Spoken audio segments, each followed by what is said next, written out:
नमस्कार विद्यार्थी मित्रांनो, तुमचे स्वागत आहे GS विथ PS या एज्युकेशनल चॅनलवर. आजच्या व्हिडिओमध्ये आपण ग्रामसेवक या महत्त्वपूर्ण पदासाठी, याचबरोबर महाराष्ट्रामधील ज्या काही परीक्षा आहेत, स्पर्धा परीक्षा, याचबरोबर सरळ सेवा परीक्षा, याचबरोबर जिल्हा परिषद भरती, पोलीस भरती, ग्रामसेवक भरती इत्यादी महत्त्वपूर्ण परीक्षांसाठी महत्त्वाचा व्हिडिओ तो म्हणजे महाराष्ट्र पंचायत राज संबंधीच्या सरकारच्या समित्या. तर या ठिकाणी काही समिती दिलेल्या आहेत, तर त्या ठिकाणी आपण त्यांचा व्यवस्थितपणे अभ्यास करून घेऊया. तर बघा, हा व्हिडिओ तुमच्या ग्रामसेवक या पदासाठी अत्यंत महत्त्वपूर्ण असणार आहे. त्यामुळे हा व्हिडिओ तुम्ही शेवटपर्यंत पहा आणि जर काही तुमची शंका असेल तर कमेंट बॉक्समध्ये तुम्ही तसे सांगू शकता. तर बघा, महाराष्ट्रातील पंचायत राज संबंधी सरकारच्या काही समित्या त्या म्हणजे कोणत्या? वसंतराव नाईक समिती 1960, एलियन बोंगीरवार समिती 1970, बाबूराव काळे समिती 1980, त्यानंतर आहे प्राचार्य PB पाटील समिती 1984, भूषण गगराणी समिती 1997, अरुण बोंगीरवार समिती 2000 आणि प्रशासन सुविधा समिती 2008. तर बघा, या ज्या सर्व समित्या आहेत, तर या समित्यांपैकी वसंतराव नाईक समिती आणि अजून कोणती? प्राचार्य PB पाटील समिती महाराष्ट्र राज्यातील पंचायती राज अंमलबजावणीमध्ये महत्त्वाच्या ठरल्या होत्या. कोणत्या दोन समित्या? प्राचार्य PB पाटील समिती आणि वसंतराव नाईक समिती. याचबरोबर महाराष्ट्र शासनाच्या काही इतर समित्या, भूषण गगराणी समिती. तर ग्रामपंचायतींना आर्थिक स्वायत्तता मिळवून देण्यासाठी ही या समितीची स्थापना करण्यात आली. कधी? 1997 मध्ये. त्यानंतरची पुढची समिती ती म्हणजे दिवाकर समिती 1962 मध्ये स्थापना करण्यात आली, पंचायत राजमध्ये ग्रामसभेचा सहभाग वाढवण्यासाठी. त्यानंतर आहे सुधाकर ठाकरे समिती. सुधाकर ठाकरे कोण होते? ग्रामीण विकास खात्याचे सचिव. तर या समितीची स्थापना कधी करण्यात आली? 2017 मध्ये. सरपंचाची निवड थेट जनतेतून करण्यासाठी सुधाकर ठाकरे समितीची या ठिकाणी स्थापना करण्यात आली होती. यानंतर आपण या ठिकाणीच्या महाराष्ट्राच्या काही महत्त्वाच्या समित्या आहेत पंचायत राज व्यवस्थेसंदर्भात, तर त्यांची व्यवस्थितपणे या ठिकाणी माहिती घेऊया. तर बघा, वसंतराव नाईक समितीची स्थापना कधी झाली होती? 1960 मध्ये. तर या समितीच्या स्थापनेमागे जी पार्श्वभूमी होती ही देखील पाहूया. राष्ट्रीय स्तरावरील बलवंतराय मेहता समितीच्या शिफारशीवर आधारित त्रिस्तरीय पंचायत राज प्रस्थापित करण्यासाठी महाराष्ट्राचे तत्कालीन मुख्यमंत्री यशवंतराव चव्हाण यांनी तत्कालीन महसूल मंत्री वसंतराव नाईक यांच्या अध्यक्षतेखाली वसंतराव नाईक समितीची स्थापना केली. तर बलवंतराय मेहता समिती 1957 आणि वसंतराव नाईक समिती 1960 यांच्या शिफारशीमधील काही फरक लक्षात घेणे देखील या ठिकाणी महत्त्वाचे आहे. ते फरक देखील आपण या ठिकाणी पाहूया. तर वसंतराव नाईक समिती ही महाराष्ट्र शासनाची समिती होती. यांची शिफारस जर पाहिली तर वसंतराव नाईक समितीने काय सांगितले होते की निवडणुका ज्या आहेत पंचायत राज व्यवस्थेच्या, तर ती प्रत्यक्ष निवडणूक या ठिकाणी सुचवली होती. लोकसभा व विधानसभा सदस्यांना प्रतिनिधित्वाबाबत त्यांनी कोणती शिफारस केली होती? खासदार आणि आमदार यांना जिल्हा परिषदेवर पदसिद्ध सदस्यत्व देऊ नये. जिल्हाधिकारी संदर्भात यांची शिफारस, जिल्हाधिकाऱ्याऐवजी जिल्हा परिषदेवर विकास कार्यासाठी स्वतंत्र असा वेगळा भारतीय प्रशासकीय सेवेतील आयुक्त किंवा उपयुक्त दर्जाचा अधिकारी मुख्य प्रशासक असावा, असे कोणत्या समितीने सुचवले होते? वसंतराव नाईक समितीने. याचबरोबर वसंतराव नाईक समितीची पंचायत समिती संदर्भात काही शिफारस.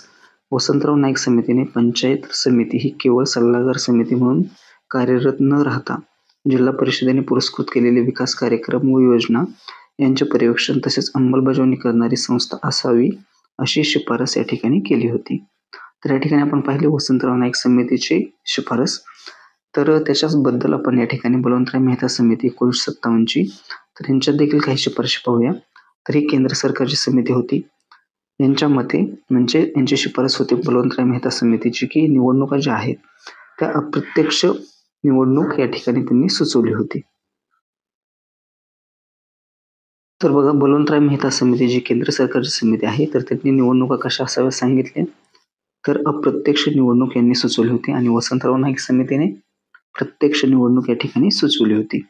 लोकसभा व विधानसभा सदस्यांना प्रतिनिधित्व, तर याबद्दल खासदार व आमदारांना जिल्हा परिषदेवर सदस्यत्व द्यावे असे बलवंतराय मेहता समितीने सांगितले होते. पण वसंतराव नाईक समिती जी होती तर यांनी काय सांगितले होते की खासदार व आमदारांना जिल्हा परिषदेवर पदसिद्ध सदस्यत्व देऊ नये. याचबरोबर बलवंतराय मेहता समितीची शिफारस जिल्हाधिकाऱ्याबाबत काय होती, तर जिल्हाधिकारी जिल्हा परिषदेवर विकास कार्यासाठी नेमावा अशी शिफारस बलवंतराय मेहता समितीने केली होती. पण वसंतराव समितीने काय सांगितले होते की जिल्हाधिकाऱ्याऐवजी जिल्हा परिषदेवर विकास कार्यासाठी स्वतंत्र अथवा वेगळा असा भारतीय प्रशासकीय सेवेतील आयुक्त किंवा उपायुक्त नेमावा. त्यानंतर बघा पंचायत समिती संदर्भात बलवंतराय मेहता समितीने कोणती शिफारस केली होती? बलवंतराय मेहता समितीने पंचायत समितीवरील स्तरास बलवान व वास्तव कार्यकारिणी यंत्रणा म्हणून मानले होते. त्यानंतर बघा वसंतराव नाईक समिती स्थापना कधी करण्यात आली? 22 जून 1960. या समितीने आपला अहवाल सादर कधी केला? 15 मार्च 1961 मध्ये. वसंतराव नाईक समितीने एकूण शिफारशी किती केल्या? 226. तर या शिफारशींची अंमलबजावणी कधी करण्यात आली? 1 मे 1962 रोजी. वसंतराव नाईक समितीची रचना जर पाहिली तर एकूण सदस्य किती होते? 7. अध्यक्ष कोण होते? त्यावेळेसचे महसूल मंत्री वसंतराव नाईक. सचिव कोण होते वसंतराव नाईक समितीचे? तर उपविकास आयुक्त PD साळवी. आणि इतर सदस्य किती होते? तर 5 सदस्य होते. या समितीच्या शिफारशीवरून जिल्हा परिषद व पंचायत समिती अधिनियम 1961 करण्यात आला. हे देखील या ठिकाणी महत्वाचे आहे. तर या समितीची जी अंमलबजावणी आहे ती 1 मे 1962 मध्ये अंमलबजावणी करण्यात आली. या समितीने त्रिस्तरीय पंचायत राज व्यवस्थेची शिफारस केली होती. ती म्हणजे गाव स्तरावर ग्रामपंचायत, गट स्तरावर पंचायत समिती आणि जिल्हा स्तरावर जिल्हा परिषद. तर या ठिकाणी आपण विस्तृतपणे पाहूया की वसंतराव नाईक समितीच्या ज्या शिफारशी होत्या जिल्हा परिषदेसंदर्भात याचबरोबर ग्राम पंचायती संदर्भात. तर जिल्हा परिषदेसंदर्भात वसंतराव नाईक समितीच्या शिफारशी. वसंतराव नाईक समितीने आपल्या अहवालात जिल्हा परिषदेस जिल्हा मंडळ या नावाने संबोधले आहे. कोणत्या? जिल्हा मंडळ. वसंतराव नाईक समितीने त्रिस्तरीय पंचायत राज व्यवस्थेमध्ये जिल्हा परिषदेला सर्वाधिक महत्त्व दिले. हे देखील या ठिकाणी महत्त्वाचे आहे, परीक्षेमध्ये विचारले जाऊ शकते. जिल्हा परिषद मतदारसंघ 25 ते 35 हजार लोकसंख्येचा असावा. जिल्हा परिषदेच्या निवडणुका प्रत्यक्ष निवडणूक पद्धत असावी. महसुलातील वाटा जिल्हा परिषद क्षेत्रातील कर महसुलाच्या 70% वाटा जिल्हा परिषदांना देण्यात यावा अशी शिफारस कोणी केली होती? वसंतराव नाईक समितीने. यानंतर जिल्हा परिषद सदस्यांची निवड प्रत्यक्ष प्रौढ मतदानाद्वारे करावी. जिल्हा परिषद सदस्य संख्या ही कमीत कमी 40 आणि जास्तीत जास्त किती असावी? 60. जिल्हा परिषद अध्यक्ष व उपाध्यक्ष यांची निवड जिल्हा परिषदेवर निवडून आलेल्या सदस्यांमधून करावी. जिल्हा परिषदेच्या वतीने कर्ज उभारणी करण्यासाठी लोकल फायनान्स कॉर्पोरेशन म्हणजे स्थानिक वित्तीय महामंडळाची या ठिकाणी स्थापना करण्यात यावी अशी शिफारस देखील वसंतराव नाईक समितीने केली होती.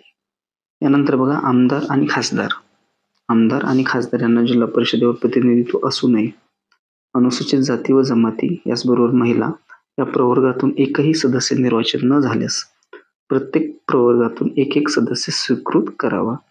जिल्हा परिषद पदसिद्ध सदस्य पंचायत समितीचे अध्यक्ष हे जिल्हा परिषदेचे पदसिद्ध सदस्य असावेत.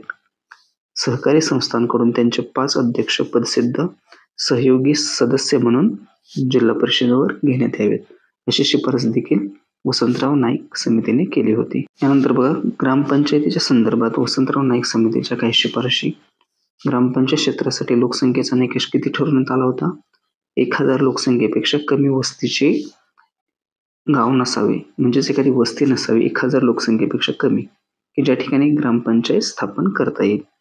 याचबरोबर 20,000 लोकसंख्या असलेली नगरे व त्यांचा कारभार पाहण्यासाठी ग्रामपंचायत असावी व ते जिल्हा परिषदेचे अधिकार क्षेत्रामध्ये असावे. एकूण महसूल उत्पन्न वाटप प्रमाण जर पाहिले तर 30% ग्रामपंचायतीला आणि 70% जिल्हा परिषदेला. 70% जिल्हा परिषद आणि 30% ग्रामपंचायतीला महसूल उत्पन्नातील वाटा या ठिकाणी देण्यात यावा. नंतरची पुढची महत्वाची समिती आहे ती म्हणजे ल.ना. बोंगेरवार समिती. स्थापना कधी करण्यात आली? 2 एप्रिल 1970. एकूण शिफारसी किती केल्या होत्या या समितीने? 202. या समितीची रचना जर पाहिली तर अध्यक्ष होते ल.ना. बोंगेरवार, सचिव होते श्री व्ही मंडलेकर आणि एकूण सदस्य संख्या किती होती? 11. या समितीच्या स्थापनेमागचा उद्देश काय होता? जिल्हा परिषद व पंचायत समित्यांच्या आणि ग्रामपंचायत यांच्या कामकाजाचे मूल्यमापन करण्यासाठी ल.ना. बोंगेरवार समितीची स्थापना करण्यात आली होती. या समितीस महाराष्ट्रातील पंचायत राज पुनर्विलोकन समिती असे देखील म्हटले जाते. यानंतर पुढची महत्त्वाची समिती ती म्हणजे बाबुराव काळे उपसमिती. या समितीची स्थापना कधी करण्यात आली? 19 ऑक्टोबर 1980. या समितीने आपला अहवाल सादर केला 1981 मध्ये. या समितीच्या स्थापनेमागचा उद्देश काय होता? राज्यातील पंचायत राज अंमलबजावणीमधील त्रुटी शोधणे. बाबुराव काळे उपसमिती जी होती ही एक मंत्रिमंडळ समिती होती. याचे अध्यक्ष कोण होते? तत्कालीन ग्रामीण विकास मंत्री बाबुराव काळे. तर बाबुराव काळे उपसमितीची स्थापनेमागची पार्श्वभूमी जर पाहिली तर 13 ऑक्टोबर 1980 मध्ये महाराष्ट्र सरकारने जिल्हा परिषद अध्यक्ष व मुख्य कार्यकारी अधिकारी यांची बैठक बोलवली होती आणि या बैठकीत झालेल्या चर्चेदरम्यान विचारविनिमय करण्यासाठी बाबुराव काळे यांच्या अध्यक्षतेखाली उपसमिती स्थापना राज्य सरकारने केली होती. तर बघा, बाबुराव काळे समितीच्या काही शिफारशी: ग्रामपंचायतीला दरडोई मिळणारे समानीकरण अनुदान ₹1 ₹2 करण्यात यावे. म्हणजेच बाबुराव काळे समितीने या ठिकाणी ग्रामपंचायतीचे उत्पन्न वाढवण्याची शिफारस केली होती. त्यानंतर IRDP कार्यक्रम, एकात्मिक ग्रामीण विकास कार्यक्रम जिल्हा परिषदेकडे सोपवा. स्थानिक उपकरामध्ये वाढ करण्याची जिल्हा परिषदेला परवानगी देण्यात यावी आणि जिल्हा परिषदेला मिळत असलेल्या अनुदानात या ठिकाणी वाढ करण्यात यावी अशी शिफारस देखील कोणी केली होती? बाबुराव काळे समितीने. नंतरची पुढची महत्त्वाची समिती ती म्हणजे प्राचार्य PB पाटील समिती. तर या समितीची स्थापना कधी करण्यात आली? 18 जून 1984 मध्ये. या समितीने एकूण शिफारशी किती केल्या? 158. या समितीच्या काही शिफारशी तब्बल 14 वर्षानंतर म्हणजेच वर्ष 2000 साली स्वीकारण्यात आल्या. अध्यक्ष कोण होते? प्राचार्य PB पाटील. एकूण सदस्य होते 9 आणि प्राचार्य PB पाटील समितीच्या स्थापनेमागचा उद्देश होता महाराष्ट्रातील पंचायत राज व्यवस्थेचे पुनर्विलोकन करणे. नंतर बघा, प्राचार्य PB पाटील समितीच्या काही शिफारशी: ग्रामपंचायतीसाठी 2000 लोकसंख्येसाठी एक ग्रामपंचायत असावी. पंचायत समितीसाठी 1,00,000 लोकसंख्येस पंचायत समिती असावी आणि यासाठी त्यांनी एक अपवाद देखील सांगितला, तो म्हणजे डोंगराळ आदिवासी लोकसंख्येसाठी 50,000 लोकसंख्येस एक पंचायत समिती असावी. त्यानंतर बघा, जिल्हा परिषदेसंदर्भात 15 ते 20 लाख लोकसंख्येसाठी जिल्हा परिषद असावी अशी शिफारस देखील कोणी केली होती? प्राचार्य PB पाटील समितीने. याचबरोबर विद्यार्थी मित्रांनो, तुमच्यासाठी या ठिकाणी एक प्रश्न आहे. या प्रश्नाचे उत्तर तुम्हाला कमेंट बॉक्समध्ये द्यायचे आहे. तर प्रश्न बघा की मुंबई ग्रामपंचायत अधिनियम 1958, मुंबई ग्रामपंचायत अधिनियम 1958 या अधिनियमाचे नाव महाराष्ट्र ग्रामपंचायत अधिनियम 1958 असे कोणत्या वर्षी करण्यात आले? तर या प्रश्नाचे उत्तर तुम्हाला कमेंट बॉक्समध्ये द्यायचे आहे. So friends, thanks for watching.